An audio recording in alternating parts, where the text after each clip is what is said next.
देश के लिए मेडल जीतना हर किसी खिलाड़ी का सपना होता है और यह सपना हर कोई पूरा नहीं कर पाता, लेकिन नीरज ने ओलंपिक से लेकर वर्ल्ड एथलेटिक्स चैंपियनशिप तक में इतिहास को दोहराया है।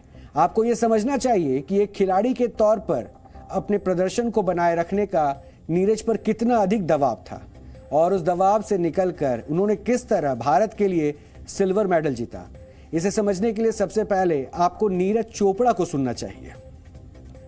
सबको गोल्ड की एक्सपेक्टेड थी, बट आपने जैसा कमबैक किया, सिल्वर जीता, आगे वर्ल्ड चैंपियनशिप है, काफी टूर्नामेंट से आगे आपकी क्या गोल होंगे कि आपका इससे ज्यादा हंगर रहेगा कि आप आगे और अच्छा करें और गोल्ड जीते?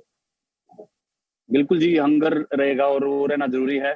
कोशिश करूंगा कि हाँ और इससे बेटर रिजल्ट लेके आऊं। हर दिन डिफरेंट होता है और हमेशा वही रिजल्ट जो हम सोचते हैं, एक्सपेक्ट करते हैं, वो नहीं रहता। पर फिर भी जो कि आज जो एक चैलेंजिंग कंपटीशन हो गया था और कमबैक किया और सिल्वर जीता, तो वो भी एक अच्छा रहा आज के लिए। तो नीरज चोपड़ा की जीत की शुरुआत उनके इसी जज्बे, जोश और हौसले की निशानी है। हम आपको टोक्यो ओलंपिक से लेकर वर्ल्ड चैंपियनशिप तक के नीरज के सफर के बारे में बताते हैं, जो इस बात की गवाही देता है कि ओलंपिक में गोल्ड जीतने के बाद नीरज रुके नहीं, उन्होंने खुद को और बेहतर बनाने की पूरी तैयारी जारी रखी। नीरज ने टोक्यो ओलंपिक में 7 अगस्त 2021 को गोल्ड मेडल जीता था और उसके गोल्ड मेडल जीतने के बाद पूरे देश में जश्न का माहौल था। देश के हर हिस्से में नीरज को सम्मानित करने की होड़ सी लगी हुई थी और इसका असर यह हुआ कि अगले कुछ ही दिनों में वो पूरी तरह से अनफिट हो गए। उनका वेट 12 से 14 किलोग्राम तक बढ़ भी गया था। यह नीरज के लिए बहुत बड़ी चुनौती थी, लेकिन नीरज रुके नहीं। उन्होंने फिर से वही तपस्या शुरू की जिसके दम पर उन्होंने ओलंपिक में भारत का राष्ट्रगान बजवाया था। अपनी टीम के साथ एकजुट हुए और बाकी सभी सम्मान समारोह में न जाने का फैसला किया और सिर्फ अपने अगले लक्ष्य वर्ल्ड चैंपियनशिप पर फोकस किया। कई बार आपने देखा होगा और ये फोकस खिलाड़ी ही शायद ये परफॉर्म कर सकता है। नीरज ने इसे साबित भी कर दिया।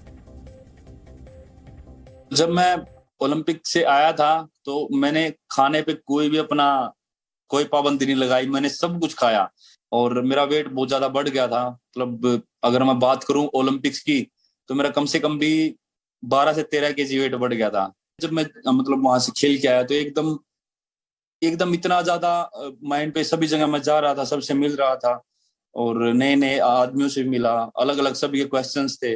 तो मुझे लगता है कि हाँ, एकदम बहुत नई चीज तो होती है माइंड के साथ और वो कई बार हैंडल करना मुश्किल होता है क्योंकि इंसान तो वही रहता है। अभी मान लो मैं वहां से जीत के आया तो मैं इंसान तो वही हूँ, लेकिन एकदम सभी तरफ से बहुत ज्यादा चीजें आ जाती हैं ऊपर। तो उस टाइम पे थोड़ा लग रहा था कि काफी मुश्किल, काफी थकावट भी लगती थी, पर मैं वही सोच रहा था कि नहीं, अगर जो भी काम करना है अपना पूरा अच्छे से फोकस करके करो। अगर जहां पे भी मैं जा रहा था तो अपना वो काम दिल से कर रहा था। पर मुझे लगता है कि अगर कोई काम आपका करने का मन नहीं है, जहां पे आपको जाना नहीं है, लेकिन फिर भी हमको वहां पे वो सब कुछ करना पड़े, शायद उस टाइम पे थोड़ी प्रॉब्लम होती है कि नहीं। सबसे ज्यादा दिक्कत तब होती है जब हमारी ट्रेनिंग अच्छे से नहीं हो पाती है और बाकी सब प्रेशर हमारे ऊपर होता है। तो मैंने अभी जब मैं अगर यहाँ पे हूँ तो अभी तो सब कुछ नॉर्मल लग रहा है। हाँ, जब मैं वहां पे था, सब इधर उधर जा रहे थे तो शायद थोड़ा सा ऐसा लग रहा था, बिल्कुल अलग, और अलग अलग माइंड में बातें चलती थी कि कब ट्रेनिंग स्टार्ट होगी, कब दोबारा से, कब वैसे नॉर्मल जैसे रूटीन होता था वैसे हो पाएगा। कई बार आपने देखा होगा कि बहुत से खिलाड़ी सबसे बड़े मुकाम को हासिल करने के बाद आराम के लिए रुक जाते हैं। कई ये मान लेते हैं कि उनका मकसद अब पूरा हो चुका है। ओलंपिक में गोल्ड मेडल जीतने के बाद नीरज चोपड़ा में करोड़ों रुपए की बारिश भी हुई। वो चाहते तो रुक जाते, भटक जाते, लेकिन नीरज चोपड़ा लक्ष्य से नहीं भटके। उन्होंने फिर नए मेडल के लिए तपस्या शुरू कर दी। दिसंबर 2021 से मार्च 2022 तक नीरज ने अमेरिका के चूला विस्ता में ट्रेनिंग ली और नीरज के सामने खुद को फिट रखने की बड़ी चुनौती थी। उन्होंने डाइट से लेकर फ्लेक्सिबिलिटी पर भी काम किया और उसके बाद नीरज टर्की चले गए।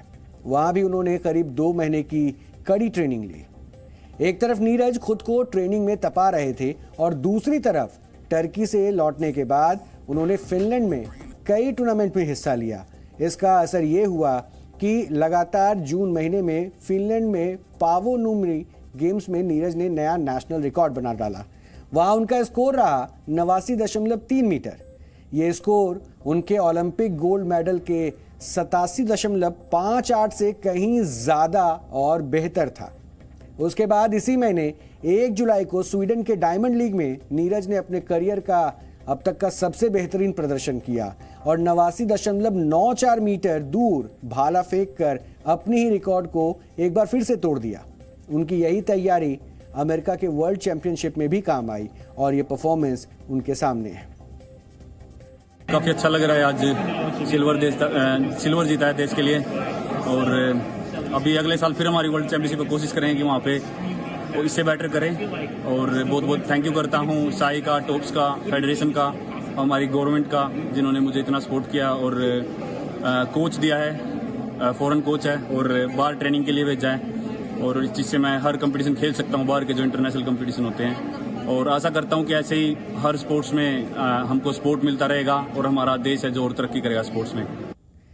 नीरज हमेशा कहते हैं कि उनका फोकस सिर्फ अपने काम पर है और यही फोकस नीरज को महानतम बनाता है। और आज हमें नीरज से सीखना चाहिए कि अनुशासन में कैसे रहें, कैसे जमीन से जुड़े रहें, कैसे सफलता की भूख कभी खत्म नहीं होनी चाहिए और अपने काम के प्रति किस तरह से निष्ठा होनी चाहिए। ये सब नीरज हमें सिखाते हैं और ये जरूरी है कि कम से कम इस सबक को आप भी सीखें और उसके बाद नीरज की तरह शायद आपके लिए भी तरक्की की राह में ये तपस्या आपको आगे के रास्ते और सुगम बना दे।